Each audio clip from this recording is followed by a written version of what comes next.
Hey guys, check this out.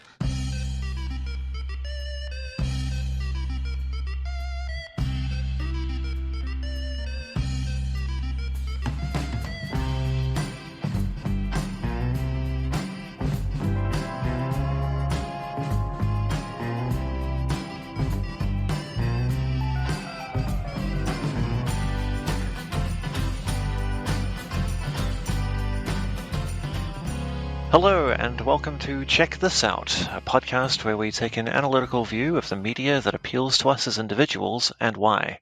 I am Andrew, your host, and surprise, we're doing things a little differently this time around, because with me today is a very special guest and first-time enemy of the show, L.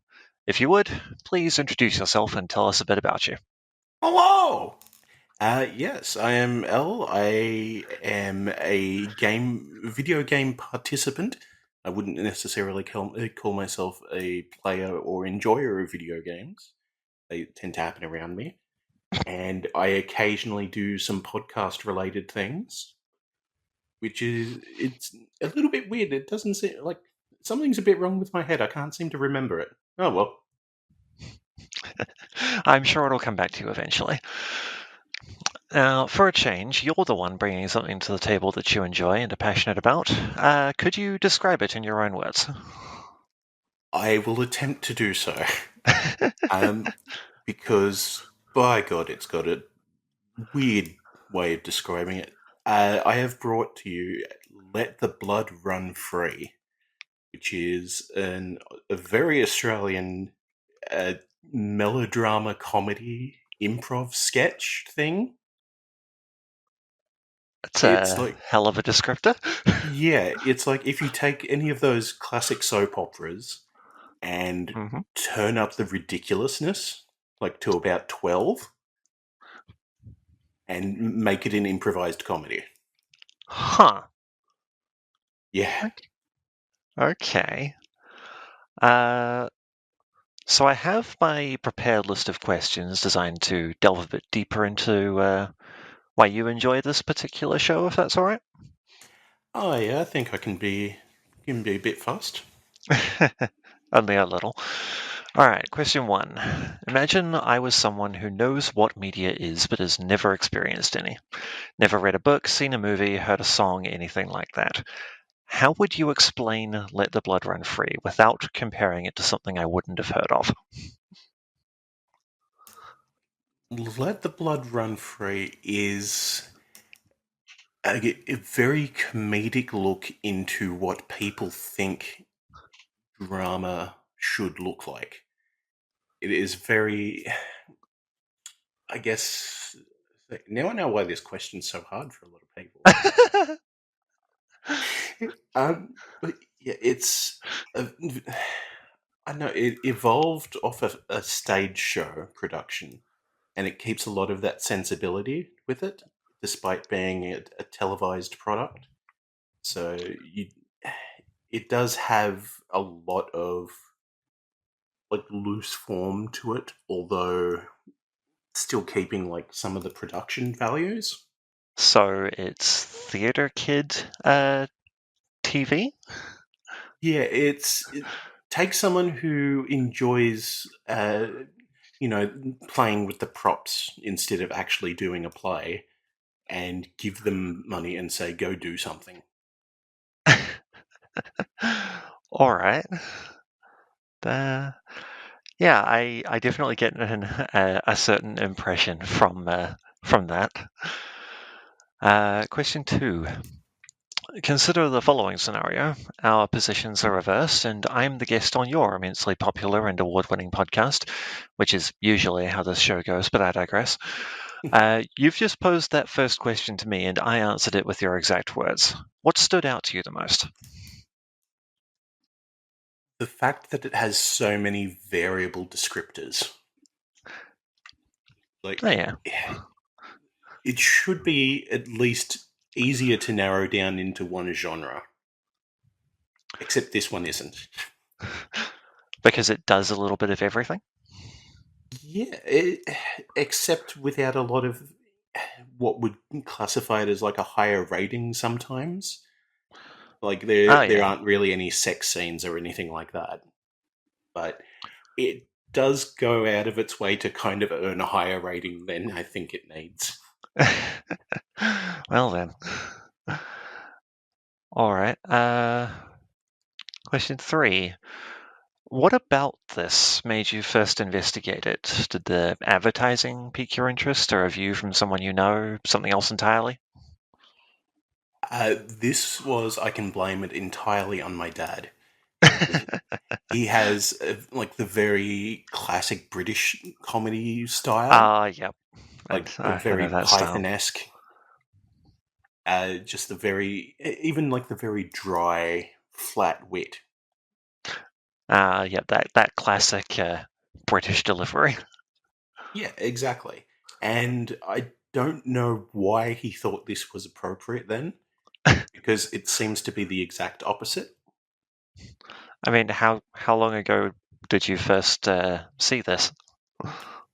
Would have been the early 90s, Oh, well then. because let me double check that I've got it. The original TV run of it ran from August 1990 to January of 1994. Huh. The stage show was like a few years beforehand, and it's just like, yeah, you're doing too well. You need to either move to a bigger theater or go do some TV or something. I suppose I should kind of roughly explain the plot a little bit Oh, right. There's a at plot. For a some moment there, point. I thought this was going to be just like completely improvised per episode. So it's set in a hospital, Hmm.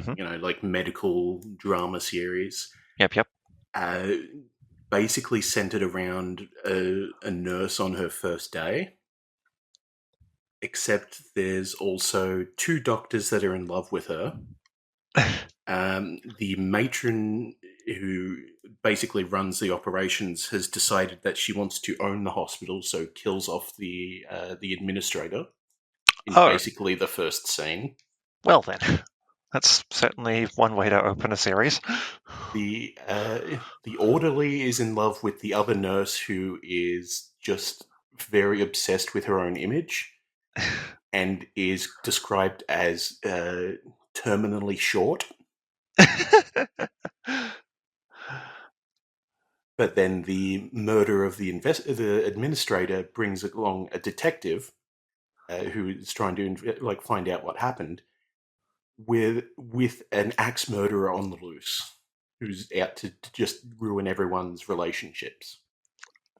Huh. Oh, and there's a So, vampire as well. I beg your pardon? Oh, sorry, a vampire.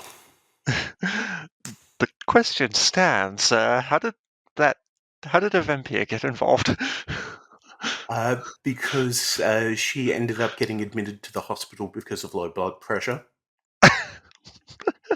Oh wow, that's certainly one way to introduce You such a have character. you have your one doctor who is like the utter good guy, is like, oh, I will save children and donate to puppies and all that, who is literally named Doctor Good.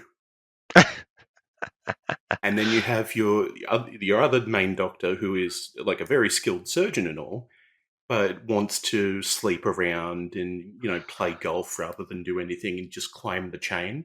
Who Oh, is yeah. Doctor Lovechild. Oh, that's. And I thought Dr. Good was too on the nose. The nurse starting her first day is Nurse Pam Sandwich, who ends up becoming Nurse Pam Sandwich Good because she gets married, Yep. and then Nurse Pam Good Love Child Sandwich because she Oh, gets married. again. Yeah, because it's a soap opera. That's what you do. I mean, yeah, fair.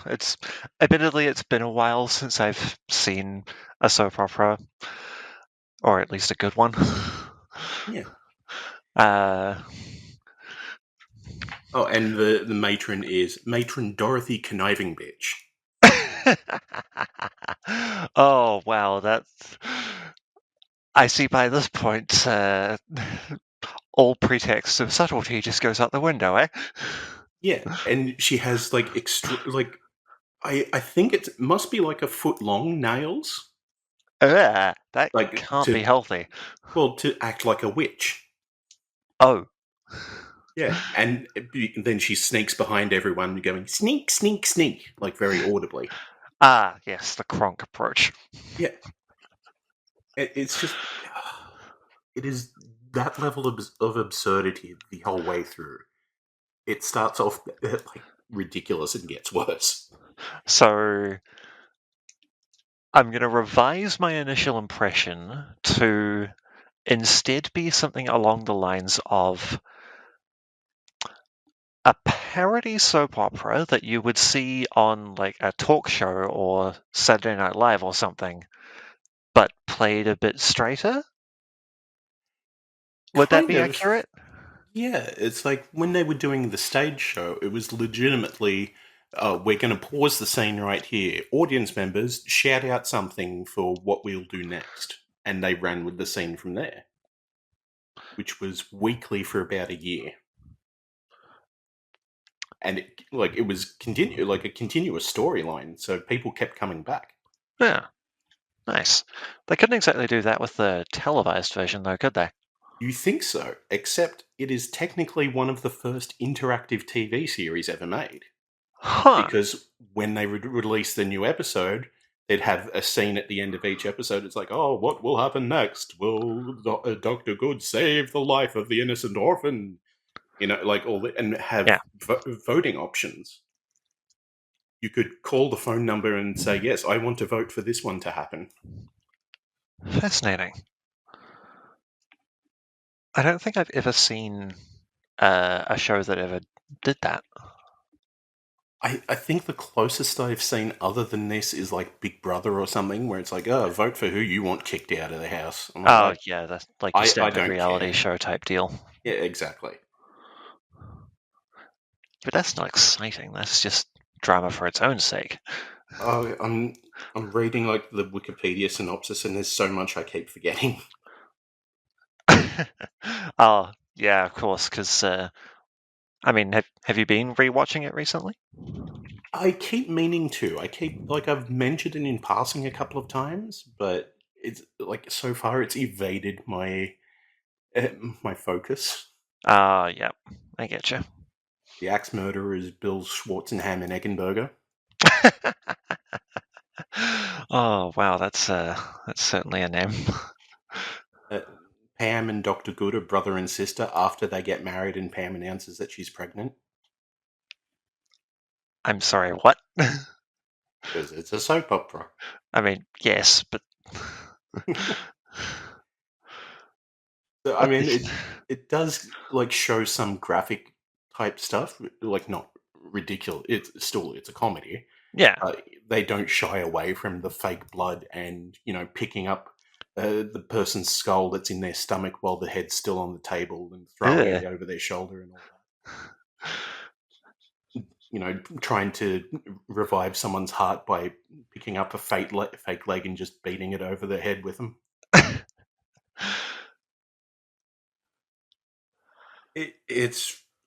It's ridiculous.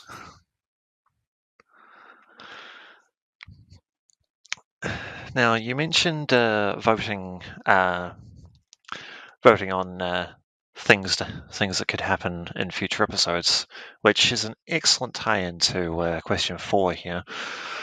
In some cases, the community surrounding a piece of media is a huge help when it comes to engaging with or enjoying the media in question.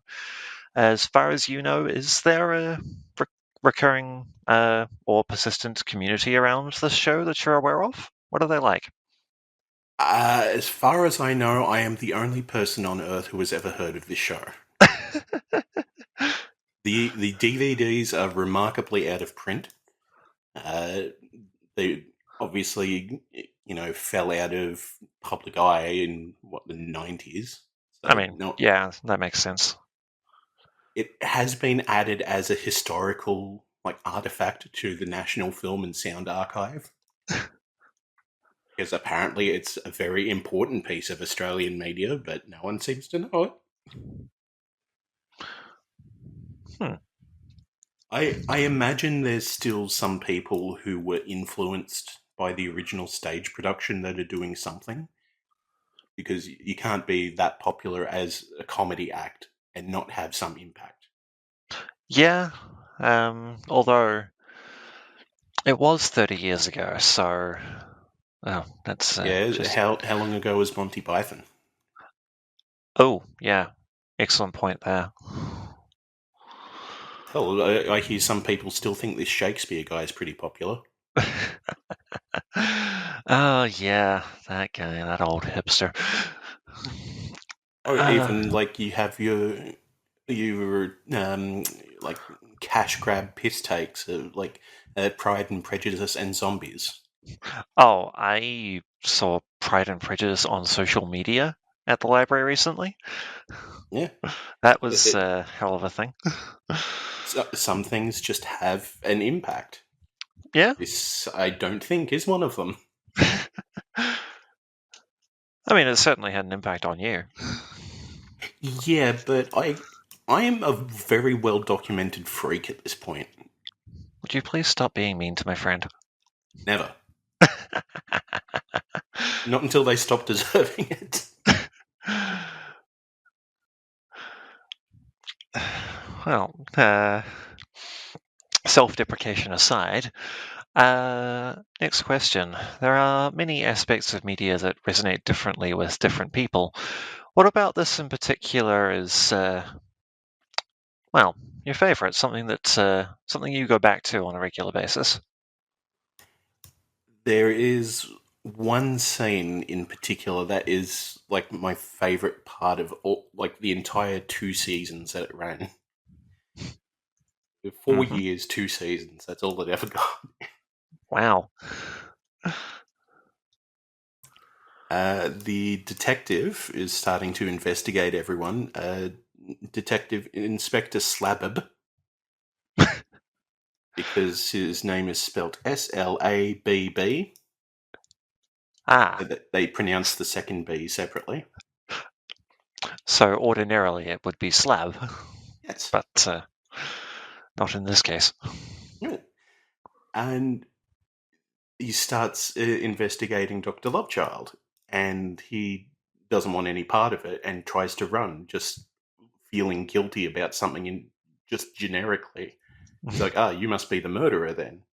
So they get into their cars and have a chase scene. Uh-huh. Except they can't afford a chase scene. What they do have is scale model electric cars on a racetrack. Oh no, I see where this is going. So they have the two actors in a cardboard car front with a cardboard steering wheel, Yeah. like with a green screen, Mm-hmm. which is still obviously the racetrack, like the the toy Yeah. set. Mm-hmm. They didn't even make a real set for the green screen, and it's just them racing, like they're racing each other on this track for like 20 minutes. And I think at one point they like he tries to steer around a flock of sheep, like a herd of sheep, Oh no. because someone throws toy sheep on the track. Like you can see someone's hand just unload a handful of sheep toys. It's I've said it before. This show is ridiculous. Yeah, definitely something that has to be seen to be believed, I think. Yes. By God. And speaking of seeing, following on from the previous question, what part of this show do you think would appeal most to the general public? I think it is just the absurdism comedy of it. Yeah, Uh, that would make sense based on what you've said so far. I mean, especially even at the time, it's like, well, what was your competition? You were getting a lot of like a lot of shows from the States. I think Yeah, this was it was a little bit too early for like that 70s show and like sitcoms like that. yeah. sitcoms were around before then, but I think the early 90s was definitely a lull in that era, Yeah. maybe? My media studies is a little fuzzy. Let me just double check because there's see Kath and Kim, which is a very well known Australian one, ran from 2002 to 2007. Oh, yeah. So, like that hadn't even come out yet. So it's just like this sensibility was on the horizon, and I think this gave it an outlet almost. Yeah? Yeah, I don't even know what was the vibe at the time of what else was on. I wouldn't know either because I uh, I wasn't around for half of it. Just making me feel old. Okay. Sorry. I mean, so debuting the same year, apparently, Australia's Funniest Home Videos. Hmm. And then it's things like, The Gardening Show or the Toyota World Sports. You just don't get any variety, really. Yeah, and I can definitely see how this would be an elephant in the room, for lack of a better descriptor. Yeah, it bridges the gap between like the classic '80s sitcoms, like the Full House or Leave It to Beaver or whatever. Yeah, uh, and then just Happy Days. cranks up the absurdism. Yeah, but also uh, lets people experience a different view on their way to starting like their own stuff in the 2000s and onwards. Oh yeah, an alternate take on the accepted norms. Yeah. Hmm. All right. Suppose I do give this a shot because of your excellent recommendation, and it turns out to be exactly my jam. What would you suggest I go for immediately afterwards? Doesn't have to be a sequel or even remotely connected, but what would I look for if I wanted more of the same? I don't know if there is anything that is remotely similar. I think the closest thing that comes to my mind is Thank God You're Here, Oh, yeah, I've heard of that one. which is just we'll take these improv comedy guys and people and just here is a door. You will be entering into this scene. Just run with it. Ah, yes, of course. I it think I've seen a couple of episodes of that. yeah, hence the title. It's thank God you're here, and Yeah, then they the always scene open with that one. the scene progresses from there. So I think that'd be about the closest. Hmm. Maybe some of the Doug Anthony All Stars shows that came up. Is Not, there a I'm less familiar with those. they're a reasonably well known like comedy troupe in Australia. Ah, Uh, yep. I think that was just the Doug Anthony All Stars was the name of the show. But if I'm remembering correctly, because this was at least 10 years ago, maybe more, we don't know, don't say anything. There was a pseudo game show called Don't Forget Your Toothbrush. Oh, yeah, I think that one passed me by. Yeah, it's the same sort of thing where it's just fully improvised with the guise of like, this random audience member might win a trip around the world or a trip to the end of the block. We'll see what happens. I'm just gonna look it up because this is gonna bug me. So yeah, 1994. So it was the same era, basically. Hmm. Uh, da, da, da, it was basically written off from the first episode Oh, as a this is amateur hour. Why would anyone ever bother? Yeah, each member of the audience was obliged to bring their passport and a packed suitcase and to arrange a week off work. oh, yeah, that's Um, quite a Unless they were unemployed, or, as was pointed out on a couple of episodes, they didn't care about their jobs. Oh, yeah, that is certainly a bit of a downside to being in the audience. Booking a week off work for a show that you had a chance at taking a week off? In the final episode of the first series, the host was like, all throughout their first series, was saying, "Oh, there's going to be a big surprise at the end, like of the end of the series." Then, as the final game was about to begin, it was just like, "Oh, by the way, if these guys win, everyone wins." So they ended up winning, and every single member of the audience on camera cheered, stood up, grabbed their bags, and walked off. Because their flight for Disneyland Paris was leaving in an hour. Ugh, good grief. So they got a big thing. They got a holiday, but yeah, very short notice. I do not think I would be personally comfortable with that kind of. Well, I mean, part of the agreement to be in the audience was that you would have your passport and want to take a trip. Yeah, that would do it. It's like the what's the game show with the big wheel? Wheel of Fortune. Yeah, that makes sense. Yeah, you kind of agree to, oh, you're going to be in the audience. There's a chance you could be called on. Wear your name tag at all times. Yeah. It just went a bit further. Yeah, it makes sense. Taking things to the extreme a bit more. But yeah, I think that'd be my recommendation. Is I guess thank God you're here.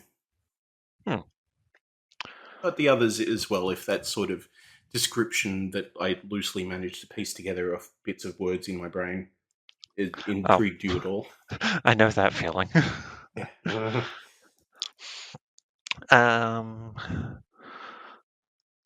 This one might be a bit unusual for this next question might be a bit unusual for this particular topic. Sometimes engagement with a piece of media comes from relating to it in some way. Is there a character you related to at all? And if yes, what drew you to them? Yeah, I think the character in hindsight now, have related to the most is the janitor, Warren Cronkshank. Because he's always portrayed as trying to do the right thing and just constantly getting pushed aside and just being called an idiot. Oh, that sounds familiar. Yeah, weird, huh? Just because he has a faulty saliva gland and keeps drooling everywhere.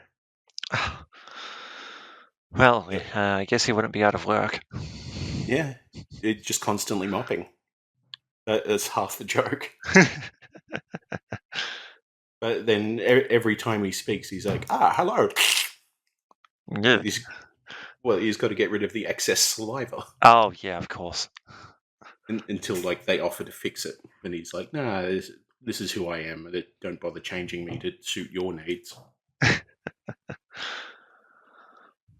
Okay. And now I'm just remembering that, like, in between each scene, like when they would cut to commercial, it fades over, like crossfades to a scene from like a comic book rendition of it. Oh, yeah. And like you can see sometimes they've got like the thought bubbles for what they're supposed to be thinking and whatnot. Oh, that's actually really clever. I like that. And then it would come back from commercial with a different scene and fade back into the actual scene that looked exactly like the comic book panel.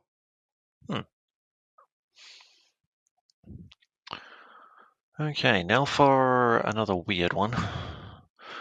A lot of interviews getting to know somebody rely on the question of what would you bring with you to a desert island? But that's not this show. What we ask instead is to consider this. You're stuck on a deserted island, but you've got food, water, shelter, all that fun stuff. You've also got a single piece of media and the means to engage with it, and for you, it's let the blood run free. How frequently do you watch it, and how long would it take for you to be sick of it? See, this is a tricky question that everyone else seems to do better with than I will. But I'm sure you'll be fine. I am incapable of re-experiencing a story or something like that too frequently because my brain refuses to let go, Yeah. and that can affect my enjoyment if I know what's coming too much. Yeah, I know that feeling. That happens to me a lot with some of the games that I play, like once every year or two. Yeah, see, that would be too much still. Like, one of my favorite books of all time is Needful Things by Stephen King. Hmm. I have read that 3 times in my life I see. because I cannot go back to it until I've forgotten enough about it to enjoy it again. Yeah. So having this as my only piece of media, it's like, okay, yeah, I am really getting Island Swole. Sorry, I missed that. I'm really getting Island Swole because I will not be wanting to watch this again for a while, Ah. and I've got to do something. Right. As for getting sick of it, I think that plays to its benefit then, because I'm not going to be reusing it and just wringing out every piece of every drop of endorphins from it. Yeah. Yeah. It'll last me a while, but it's going to be a while between rewatches. Hmm. And eventually you might even reach the point where it's been a few years and you still can't, like, forget enough about it. Exactly. Yeah, I know what that's like. I think I've done a complete, like, full viewing of the 2 seasons twice. Like, not counting the original when I saw it, because that Yeah. was a little bit scattered. Yeah, that counts less. Yeah, but it's like sitting down, meaning to, and actually watching it start to finish. I've done twice in years. In a certain number of years. At the minimum since 1990, because that's when it came out. I mean, yeah, of course. Apparently, it was in England as well. Huh. I can't see this going over well in England. Ooh, I mean, it didn't last the same amount of time, so I think something happened. Yeah, probably got, if I had to guess, I'd say halfway through the first season, and then they're just like, nope, this isn't. From 92 to 95. So, same span of years, apparently. No, If this went from 90 to 94, yeah, but then from same number of August to years. January, and Ah, then August to January as well. hmm. So they're cutting off a year. Weird. Oh, right, yes, I'm bad at math. Well, this is why I write instead of do science. Yeah, well, I mean, I would do the same, but I can't write, so Not yet, you can't. not with that attitude. Yeah. Righto. That's all the questions I had, so thank you for sharing. Hopefully, that's given people a bit more insight into your perspective. Now, before I ruin the show by asking you to switch to a completely different topic, it's time for everyone's favourite part, a word from our sponsors. And today, that word is sardonic. Just kidding, of course. Here we are.